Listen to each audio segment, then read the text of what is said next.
এই যে আদা রসুনের যে পেস্টটা ছিল সেটা অল্পটুকু বাকি ছিল, এটা হালকা জল দিয়ে এবার এটা ঢেলে দেবো, তাই তো? Hello friends, welcome back to my channel. কেমন আছো বন্ধুরা? আশা করি ভালো আছো। চলে এলাম তোমাদের সামনে আমার পরবর্তী ভিডিও নিয়ে। শুভ সকাল বন্ধুরা। আজকের আকাশটাও খুব মেঘলা, তো আমাদের ছাদটা আশপাশটা একটু তোমাদেরকে দেখায়। কালকের মতো আজকেও আকাশটা ঘোর অন্ধকার করে এসেছে, মেঘলা। মনে হয় আজও সূর্যি মামার হয়তো দেখা পাবো না। হালকা হালকা বৃষ্টি পড়ছিল, তো এখন বৃষ্টি পড়েনি যদিও, তাও দেখো তোমাদের আশপাশটা দেখায়। পুরো আকাশটা মেঘলা হয়ে অন্ধকার করে আছে। এই দেখো আকাশটা কত মেঘলা অন্ধকার হয়ে আছে না বন্ধুরা? তো এই মেঘলা ওয়েদারে বেশ একটু কষা কষা মাংস না হলে হয় বন্ধুরা, তার জন্য আগে থেকেই পোলট্রি দোকান থেকে এনে রেখে দিয়েছিলাম। তো আজ সেটাই রান্না হবে, সেটাই রেডি করব।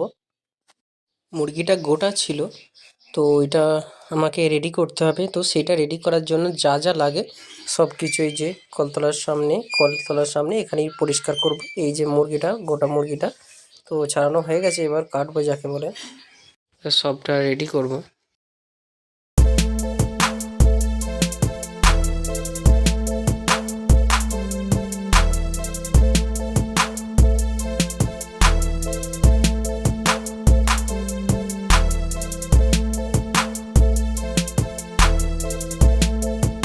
তো এটা কাটা হয়ে গেছে, রেডি হয়ে গেছে। এই দেখো চিকেনটা তোমাদেরকে একবার দেখায়। এই যে এতটা পরিমাণ হয়েছে, প্রায় 1.5 কিলোর ওপরে হবে এটা। তো এবার এটাকে জাস্ট ভালো করে ধুয়ে নিতে হবে।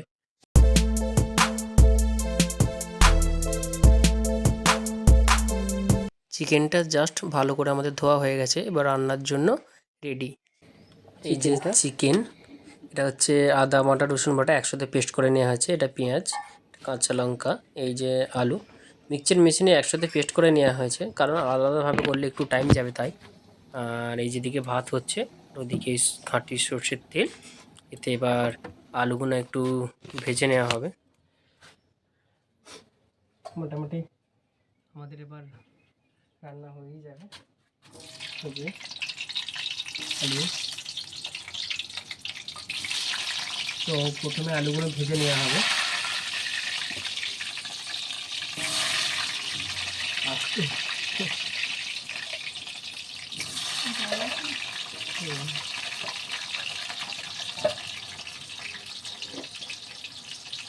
তো এর হাতে রান্না খেতে ভালো লাগে, তো সে কারণেই একে আজকে রান্না করতে বললাম চিকেন রান্নাটা, তাই তো? তো চিকেনটা আমার করতে ভালোবাসে অবশ্য। যদি বাড়িতে থাকতাম, ছুটি থাকতো, তাহলে হয়তো করতাম, কিন্তু যেহেতু কাজে ডিউটিতে বেরোতে হবে, সেই কারণে ওই রান্নাটা করবে। তো চলো তোমার সাথে রান্নাটা একটুখানি তোমাদেরকে দেখায়। আলুগুলো তেলেতে কিছুক্ষণ থাকার পর ভাজা ভাজা হয়ে গেছে, বেশি ভাজলে ভালো লাগবে না, তো হালকা করে ভাজা হয়ে গেছে। এবার জাস্ট এইগুলো সব তুলে নেওয়া হবে।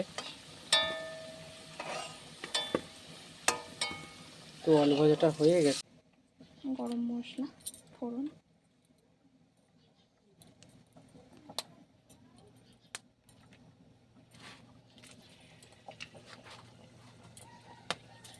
লঙ্কাটা ফুটবে যে,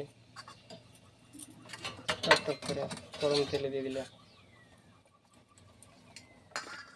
পেঁয়াজ,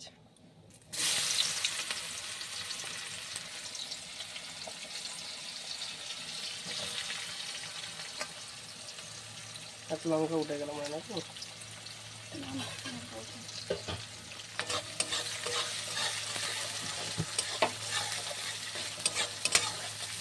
কিছুক্ষণ পেঁয়াজটাকে এইভাবে নেড়ে চেড়ে একটু ভেজে নেওয়া হবে। কিছুক্ষণ পেঁয়াজটা ভাজার পরে আদা রসুনের পেস্টটা এবার দিয়ে দেওয়া হলো। আদা রসুনের যে পেস্টটা দেওয়ার পরে হালকা একটা সেন্ট বেরোচ্ছে, যেটা আলাদা রকমভাবে সেন্ট হয়, যত ফুটছে তত সেন্ট বেরোচ্ছে। এবার এটা ফুটে গেছে, এবার কি দেবে?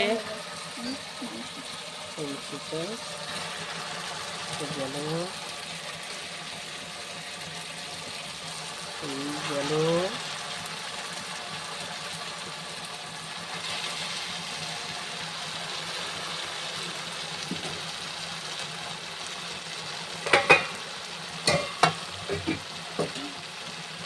এবার এটা হালকা করে কষিয়ে নিতে হবে। এটা একটু ভাজবো, মানে সেদ্ধ হয়ে যায়, আচ্ছা, তারপরে মশলা দেবো। মশলা মাখিয়ে হালকা।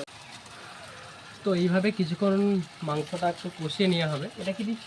কাশ্মীরি লঙ্কা। শুনতে পাবে না লোকে। কাশ্মীরি লঙ্কা। এটা হচ্ছে কাশ্মীরি লঙ্কা। যেহেতু গুঁড়ো লঙ্কা আমরা খাই না, যদিও অল্পটুকু পরিমাণ দেওয়া হলো, কাশ্মীরি লঙ্কাটা দেওয়ার কারণে একটু হালকা করে কালারটা হবে। কাঁচা লঙ্কার তরকারি তো সেই কারণে একটু সাদা হয়, সেই কারণে কাশ্মীরি লঙ্কা হালকা হালকা মাংস হলে মিট একটু মশলা। দেওয়ার হয়। এটা মিট মশলা দেবে। এবার দিয়ে মাংসটাকে একটু কষিয়ে নেবে। মিট মশলাটা দিলে সেন্ট হয়। মিট মশলাটা দিলে সত্যি একটু সেন্স দাও, তোমাদের একটু কাছ থেকে দেখ।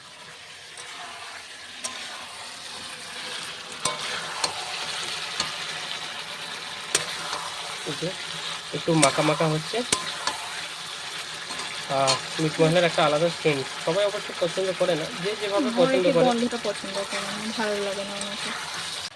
এই মশলা দেওয়ার পরে মাংসটা যত কষবে না তত একটু টেস্টি হবে, যেটা আমাদের মনে হয়, তাই তো। যে যেভাবে করে, সবাই তো সব রকমভাবে পছন্দ করে না। তো এই যে আদা রসুনের যে পেস্টটা ছিল সেটা অল্পটুকু বাকি ছিল, সেটা হালকা জল দিয়ে এবার এটা ঢেলে দেবে, তাই তো। চলে গেলে আলুটা একটুখানি পরে দেবে। তো মাংসটা একটু সব জল দিয়ে একটু কষা টষা হোক, একটু তরকারিটা একটু মাখাচুকা হবে তো। তরকারিটা একটু খুব ঝোল পছন্দ করি না। খুব ঝোল সবাই খায় না, আমাদের পছন্দ হয় না খুব ঝোল খাওয়া। তো সেই কারণে হালকা হালকা মাখাচুকা হবে। যে যাকে তোমরা সাথে থাকো, পাশে থাকো। এবার মাংসটা পুরোপুরিভাবে রেডি হয়ে গেলে তখন তোমাদেরকে দেখাবো, ততক্ষণ তোমরা আমার পাশে থেকো। মাংস আমাদের রেডি হয়ে গেছে, বেশ কষা কষা মাংস খেয়ে নেবো এখন 2 পিস, তারপরে ভাত ভাত খাবো। তো যাকে গলা গলা দিয়ে ঢোক গিলছি, বাগানের কাছে কষা মাংস ভালো হয়েছে, ভালোই রান্না করে। তো যাকে এইভাবেই আমার সাথে থাকো, আমার পাশে থাকবে। যারা নতুন তারা অবশ্যই আমার চ্যানেলটাকে সাবস্ক্রাইব করো। ভালো লাগলে ভিডিওগুলো অবশ্যই একটা করে লাইক করো। কেমন হচ্ছে ভিডিওগুলো সেটা কমেন্ট বক্সে অবশ্যই জানিও। ভালো থেকো বন্ধুরা, সুস্থ থেকো। আবার আসবো অন্য কোনো আমার ভিডিও নিয়ে। তো আজকের মতো চলি বন্ধুরা, ভালো থেকো, সুস্থ থেকো।